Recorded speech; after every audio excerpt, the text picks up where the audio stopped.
अस्सलाम वालेकुम। आज हम बनाएंगे मटन कोरमा। मटन कोरमे के लिए मैंने 1 किलो मटन ले लिया। ये मेरे पास फ्रीज हुआ हुआ बकरे का गोश्त है 1 किलो, और बोटी बड़ी होनी चाहिए। आज नए तरीके का बनाएंगे।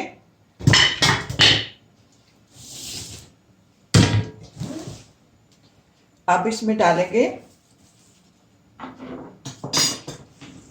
ये मेरे पास 3 दरमियाने साइज के टमाटर थे, बड़े पीसों में काट लेते हैं, ये गल जाएंगे। और 2 दरमियाने छोटे साइज के, जो दरमियाने साइज के प्याज थे। प्याज ज्यादा नहीं डालेंगे, अगर प्याज ज्यादा डालेंगे तो हमारी हंडिया जो है वो मीठे की तरफ चली जाएगी। और दूसरा करना यूं है कि आपने प्याजों को बारीक काटना है। बारीक प्याज कटे हुए तो हम ये गल जाते हैं, मोटे नहीं गलते जल्दी। 2 प्याज, 3 टमाटर, 1 किलो बकरे का गोश्त और मोटी बोटी। अब इसमें साबित गरम मसाला, 10-12 काली मिर्चें, 5-7 लौंग, बड़ी इलायची और दालचीनी, और पीसा हुआ मसाला। रेड चिली पाउडर मैंने ले लिया टेबल स्पून। नमक वैसे 1 किलो में 1 टेबल स्पून चला जाता है अगर शोरबे वाला गोश्त हो तो, लेकिन मैंने टेबल स्पून से कम रखा है, एहतियात जरूरी होती है। और 1.5 टेबल स्पून धनिया पाउडर, टेबल स्पून जीरा पाउडर, ½ टी स्पून हल्दी, और लहसुन अदरक का पेस्ट डालेंगे। अगर आपके पास साबित लहसुन है तो वो डाल लें, 1 टेबल स्पून भरकर लहसुन अदरक का पेस्ट। अब इसमें डालेंगे पानी, साथ ही पानी डाल देंगे। ये मेरे पास 1 लीटर पानी है।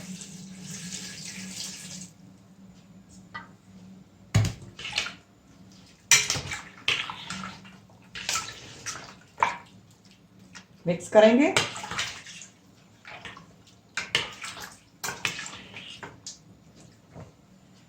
ये मेरे पास गोश्त जो है फ्रीज हुआ है, ये गोश्त पे डिपेंड करता है कितना टाइम लेगा।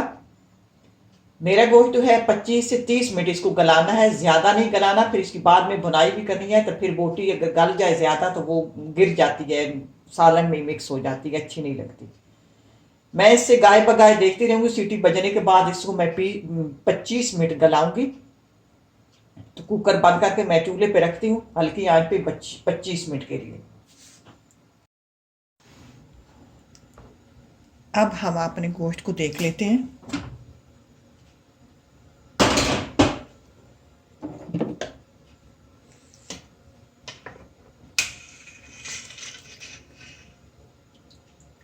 गोश्त हमारा तकरीबन गल चुका है और इसको ढक्कन देने की ज़रूरत नहीं है। अब इसको यूं करेंगे,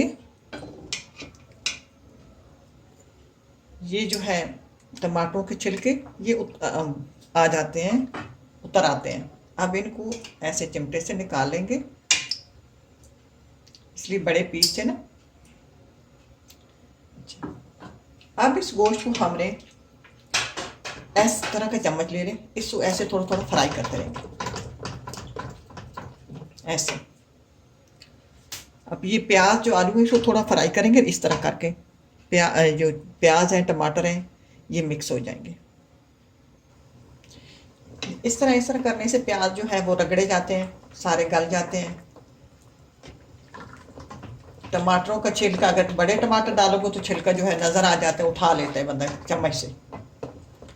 अब इसको थोड़ा सा ऐसा करें, सारे प्याज वगैरह जो है टमाटर वगैरह सब इसमें मिक्स हो गए। आगे क्या करना है मैं आपको बताती हूँ। अब ये सेट हो गया, मैंने थोड़ा सा चमचा चलाया, प्याज टमाटर सब गल गए हैं। अब थोड़ी सी इसमें कसर है गोश्त में भी, और शोरबा भी ज़्यादा है, सब पूरा हो जाएगा।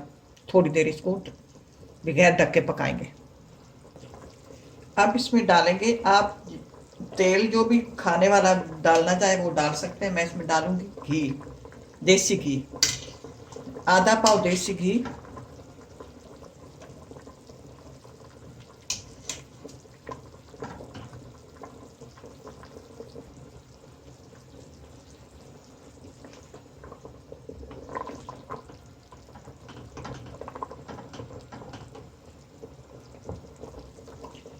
अब ये मेरे पास दही है, ये दही है 2-3 चम्मच तकरीबन। इसको फेंट लेते हैं। ये जो रेसिपी है ये मेरे भाई शेफ़ हैं, उनकी रेसिपी है। आप मोटा गोश्त बनाएं, बकरे का बनाएं, इस तरीके का बनाएं, बहुत लजीज और मज़ेदार बनता है। मुझे ये सबसे रेसिपी आसान लगती है गोश्त बनाने की, और झटपट बन जाता है और मज़े का बनता है। अब इसमें चूल्हा बंद कर देते हैं, फिर दही डालेंगे। अब चूल्हा बंद है। घी डालने के बाद, थोड़ा पकाने के बाद अब दही डाल देते हैं। 3-4 चम्मच दही है।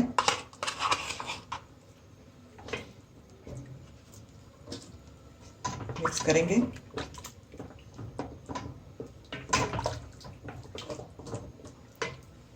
अगर आप लोगों ने शोरबा कम रखना हो, मैंने 1 लीटर पानी डाला, आप आधा लीटर भी डाल सकते हैं, 3 पाव भी डाल सकते हैं, जितना किसी ने शोरबा रखना हो। ये जितना मैंने शोरबा रखना था, मेरे हिसाब से ये पानी पूरा हो गया। अब चूल्हा ऑन करते हैं। अब आखिर में ½ टीस्पून काली मिर्च,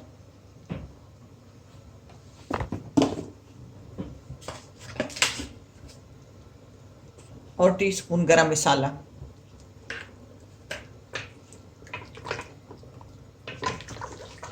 बस हमें शोरबा चाहिए, हमारे लिए ये बिल तैयार है।